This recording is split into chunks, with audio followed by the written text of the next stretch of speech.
సనాతన ధర్మాన్ని గురించి పవన్ కళ్యాణ్ మాట్లాడిన తర్వాత నేను దాని మీద కామెంట్ చేసేమాట వాస్తవం. అయితే నా కొటేషన్ తీసుకుని 3 పెళ్లి అని చెప్పేసి మాట పెట్టుకుని నా మీద విమర్శిస్తున్నారు. నేను దాని పోలే. సనాతన ధర్మంలో విడాకులు ఉంటాయా? నేను అడిగిన ప్రశ్న అది.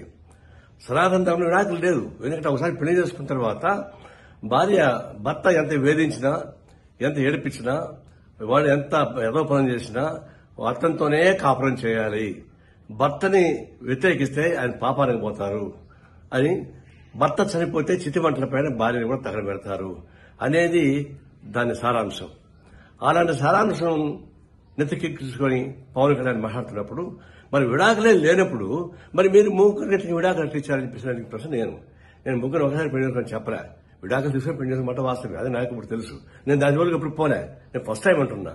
సనాతన ధర్మంలో విడాకులు లేనప్పుడు మరి మీకెందుకు అది వర్తిస్తుంది అన్న దాని మీద ఊరికి నా మీద మాట్లాడుతున్నారు. ఇప్పుడు మనం చెప్తున్నాను, అది అరాచకమైనటువంటి సనాతన ధర్మం. అది ఆ ధర్మ వ్యవస్థ మొత్తం వెనక్కి తీసుకెళ్లేటువంటి క్రూరమైనటువంటి చర్య అది.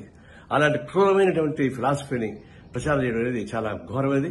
ఇప్పుడు చెప్తున్నా, సనాతన ధర్మాన్ని విమర్శించే వాళ్ళని అరెస్ట్ చేయని చెప్పేసి పవన్ కళ్యాణ్ చెప్తున్నాడు.